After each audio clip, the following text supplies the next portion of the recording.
Winners really are more aware. They are well aware of how little they really know about anything in their own potential contribution to the quality of life. And winners are keenly aware of the abundance available to them in the three main arenas of life.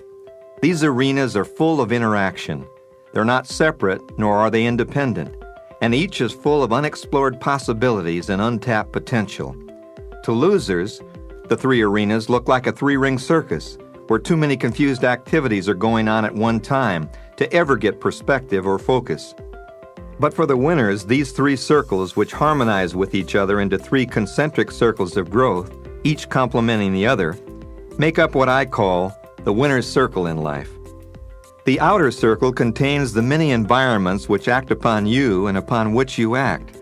It's the arena outside of yourself, where your profession and your social and your family and education and your leisure activities take place, and it's full of tremendous abundance everywhere.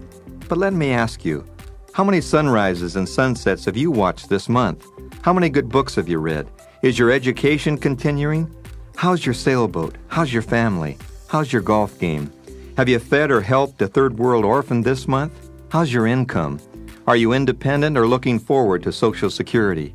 Are you getting and giving enough in your outer circle, your wonderful environmental abundance?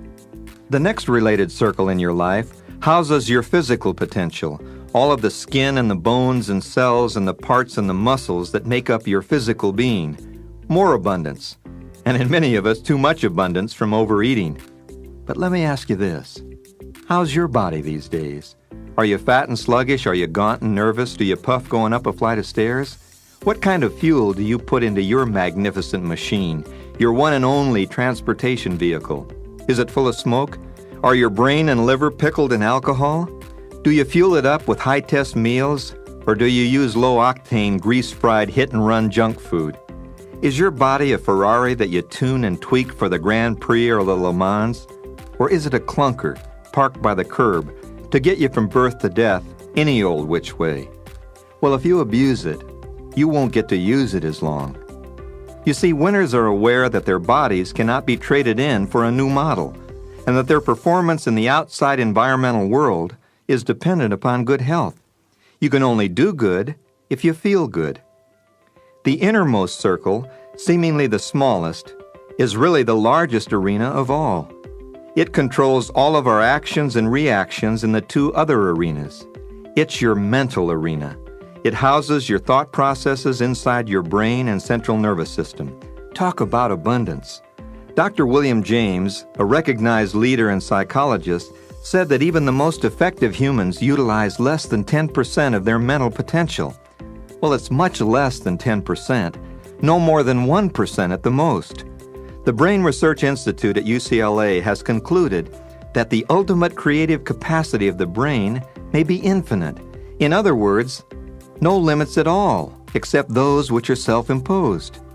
If you put 1,000 IBM computers in tandem, linked together floor by floor, in the Trump Towers in New York, you wouldn't have a fraction of the memory or calculating ability of one 10-year-old human brain. Because your brain is a Xerox machine, a videotape recorder, a Technicolor widescreen projector, and 10 billion miniature microfilm cartridges, all delicately designed into one storage battery, floating in an electrochemical solution. Well, with all of this virtually untapped and limitless mental potential, why aren't we more creative and resourceful and inventive and effective and thoughtful? What are the resistors that block our fulfillment and frustrate mental effectiveness? Well, laziness, to be sure, is one. Who cares? Why bother? Fear is another big one. It's too risky for me. But far more obstructive and destructive than these two is a limited self-awareness resulting from negative attitudes. This lack of awareness creates the major energy gap, preventing the release of full human potential. Real self-awareness is self-honesty. Winners are honest about their potential, and they're honest about the time and effort necessary for top achievement. Winners can look in the mirror and see what lies behind their own eyes. You're a real winner when what you think and how you feel and what you do are nearly consistent. Losers are unaware of their environments. They're unaware of the needs of others, and unaware of their own personal involvement with life. But winners are sensitive. They're more tuned in and more turned on than others around them, and they don't need drugs or external stimulants to make life a real happening. They're that way naturally.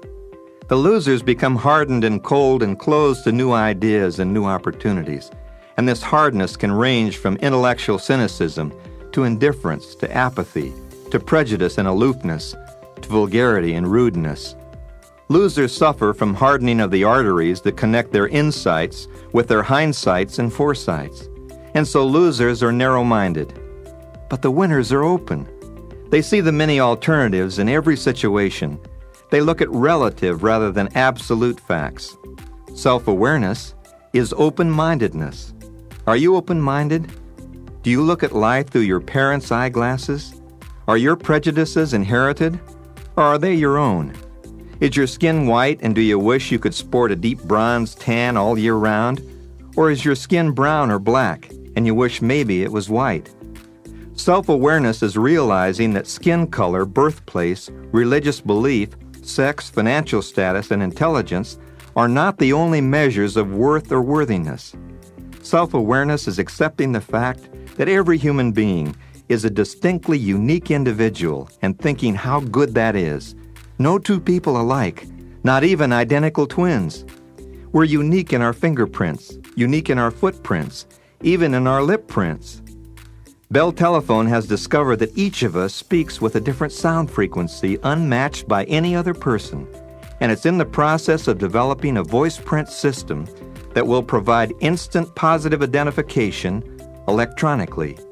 As we enter the 21st century, it will be possible to do away with ID cards and credit cards, and phone calls to banks, and signature comparisons and fingerprint checks by stating your own name audibly into a microphone at the counter or the check stand.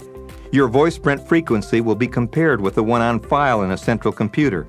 No more phony checks or stolen credit cards, because we all speak at different frequencies, and we think at different frequencies too. How many times have you heard people say, "You know, we're not on the same wavelength"?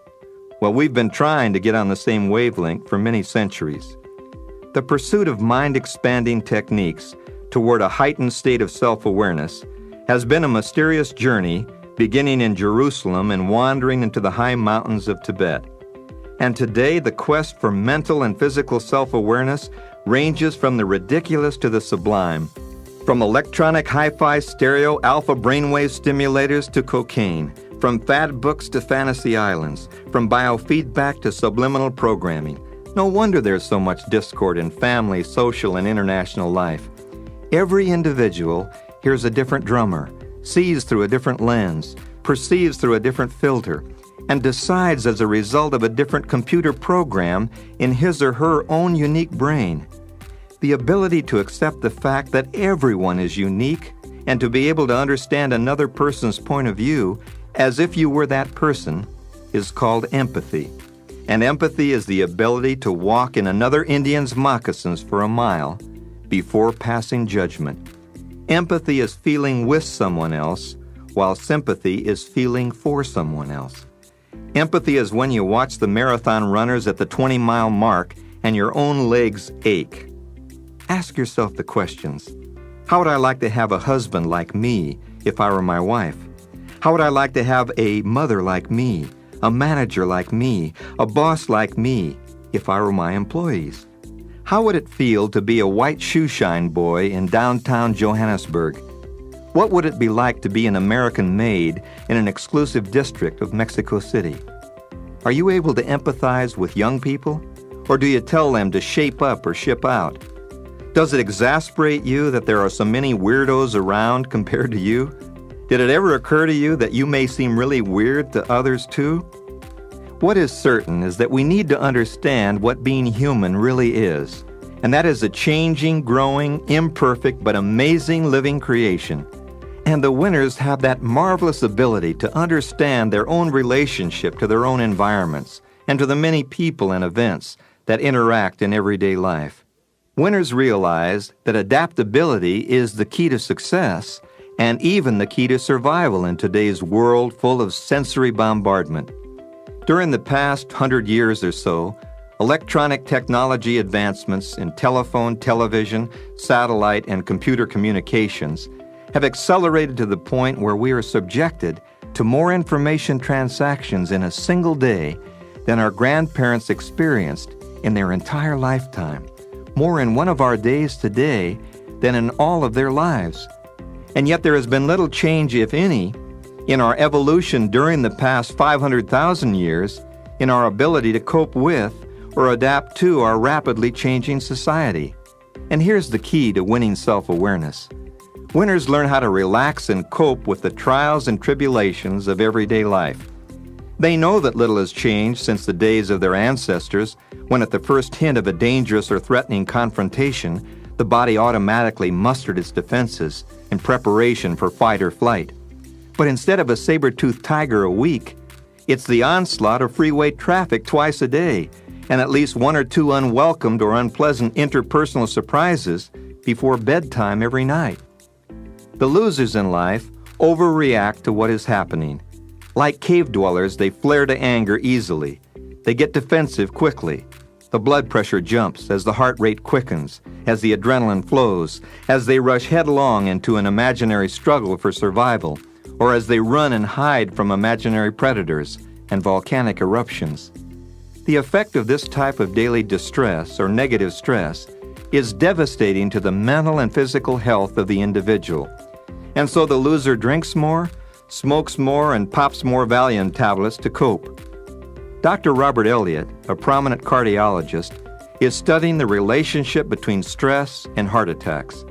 Dr. Elliott refers to the syndrome of invisible entrapment, which is the deep-down worry, frustration, and anxiety of people unable to cope effectively with their changing status in a changing world. This invisible feeling of entrapment is a major factor in the increasing incidence of sudden death from heart attacks and stroke, as well as other mental and physical illnesses. While we are in the process of conquering infections attacking us from the outside, we seem to be losing to those that result from our own inner conflicts. Positive self-awareness is one important asset. The late Dr. Hans Selye, acknowledged world pioneer and recognized father of early stress research, has suggested in several face-to-face interviews with me and in his books that each individual should find his or her own healthy stress level in life and operate within that level. He generally categorizes us as racehorses or turtles by nature, and everyone knows that a racehorse loves to run and will die if corralled and confined, while a turtle will die from exhaustion if forced to run on a treadmill or a freeway moving too fast for his own unique, steadfast, step-by-step nature. Being truthful with ourselves means the responsibility of making the best use of what we have, our minds, our abilities, and our talents, and just a little time to spend. The choice is ours, and it's here that personal honesty and integrity determine whether we'll really win or lose our own ball games in life. If we make good use of our minds, our abilities, and our talents, this will become illustrated in our outer lives. And if we make the best use of our time, this too will give us a great advantage, for we know that scarcely 1 in 1,000 people ever puts his or her time to anywhere near its potential good use. This is being true to ourselves. In the final analysis, we are the only ones from whom we can steal time, talent, and ability. It's the only way on earth to real and lasting success of any kind: self-honesty, self-awareness. All we have to do to be a healthy human being with winning self-awareness under every circumstance is to ask ourselves, is this true? Is it honest? And then go ahead with the realization that we've taken care of the cause and that the effect will take care of itself. The psychology of winning is realizing that a person who does not read is no better than a person who cannot read, and that a person who does not continue to learn how to adapt and to grow is no better than the one who cannot grow. It's understanding that we must walk with truth every day of our lives and be open to better alternatives to win.